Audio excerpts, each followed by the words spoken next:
കഴിഞ്ഞ ദിവസം OTT-യിൽ ഞാൻ വളരെ റാൻഡം ആയിട്ട് കണ്ടൊരു സിനിമയാണ് സ്കൂൾ ചലേഹം. ഈ സിനിമ എത്ര പേര് കണ്ടിട്ടുണ്ടെന്ന് എനിക്കറിയില്ല. നിങ്ങൾ ഈ സിനിമ കണ്ടിട്ടില്ലെങ്കിൽ എന്താണെങ്കിലും മിസ്സാക്കാതെ കണ്ടിരിക്കേണ്ട ഒരു സിനിമയാണ്. കാരണം ഇപ്പോൾ കണ്ടന്റ് വൈസ് മലയാളത്തിൽ നിന്ന് ഒത്തിരി സിനിമകൾ ഓൾ ഇന്ത്യ ലെവലിൽ ചർച്ച ചെയ്യുമ്പോൾ, അതായത് കുമ്പളങ്ങി നൈറ്റ്സ്, മഞ്ഞുമ്മൽ ബോയ്സ്, ഇപ്പോൾ ബാലൻ വരെ കണ്ടന്റിന്റെ ക്വാളിറ്റിയുടെ കാര്യത്തിൽ മലയാള സിനിമ ഭയങ്കര ചർച്ച ചെയ്യുമ്പോൾ ഈ സിനിമ ഒത്തിരി പേർക്കും അറിയില്ല. അതായത് ഞാൻ നോക്കുമ്പോൾ വളരെ കുറച്ച് പേര് സിനിമ കണ്ടിട്ടുള്ളൂ. സ്കൂൾ ചലേഹം എന്നാണ് ഈ സിനിമയുടെ പേര്.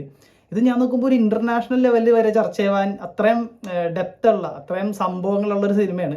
ഞാൻ നോക്കുമ്പോൾ സാധാരണ ഒരു കുട്ടികളുടെ സിനിമ പോലെ സിനിമ തുടങ്ങിയിട്ട് സ്ഥാനാർത്ഥി ശ്രീകുട്ടനൊക്കെ പോലെ ഒരു സാധാരണ കുട്ടികളുടെ സിനിമ പോലെയാണ് സിനിമ തുടങ്ങുന്നത്. അപ്പോൾ നമുക്ക് വളരെ റിലേറ്റ് ചെയ്യാൻ പറ്റുന്ന, നമ്മൾ ചെറുപ്പത്തിലൊക്കെ ആഗ്രഹിച്ചിട്ടുള്ള അല്ലെങ്കിൽ സ്കൂളിൽ പോകുമ്പോൾ ഉണ്ടാകുന്ന സംഭവങ്ങൾ എല്ലാം ഈ കുട്ടികളുടെ ലൈഫിലൂടെ ഇങ്ങനെ കാണിച്ചിട്ട് സെക്കൻഡ് ഹാഫിൽ നിന്ന് ക്ലൈമാക്സിലേക്ക് പോകുമ്പോൾ, അതായത് ഹോളിവുഡ് ലെവലിൽ ഭയങ്കര ക്രാഫ്റ്റ് വൈസ് ഉള്ള സംഭവങ്ങളല്ല, കണ്ടന്റ് വൈസ് ഡെപ്തിൽ ഒത്തിരി, അതായത് ഇന്റർനാഷണൽ സ്റ്റഫാണ് അതിൻ്റെ കണ്ടന്റിൽ ഈ സിനിമ പറയുന്നത്. അപ്പോൾ അത് നമ്മൾ ഇപ്പോൾ ഇറാനിയൻ സിനിമകളിലൊക്കെ കണ്ടിട്ടുള്ള പോലെ, അല്ലെങ്കിൽ മജീദിൻ്റെ സിനിമകളിൽ, അല്ലെങ്കിൽ അരവിന്ദൻ്റെയൊക്കെ കുമ്മാട്ടിയൊക്കെ പോലെ വേറൊരു സാധനം പടത്തിലുണ്ട്. അപ്പം ഞാൻ നോക്കുമ്പോൾ ഇത് ഒത്തിരി വളരെയധികം റെക്കഗ്നീഷൻ അർഹിക്കുന്ന ഒരു സിനിമയാണല്ലോ എന്ന് ഞാൻ ഇങ്ങനെ ആലോചിച്ചു പോയി. ഇപ്പോൾ ബാലൻ വരെ ഒരു ഓൾ ഇന്ത്യ ലെവൽ അല്ലെങ്കിൽ ഗ്ലോബൽ ലെവലിൽ പോകേണ്ട ഒരു സിനിമയാണല്ലോ.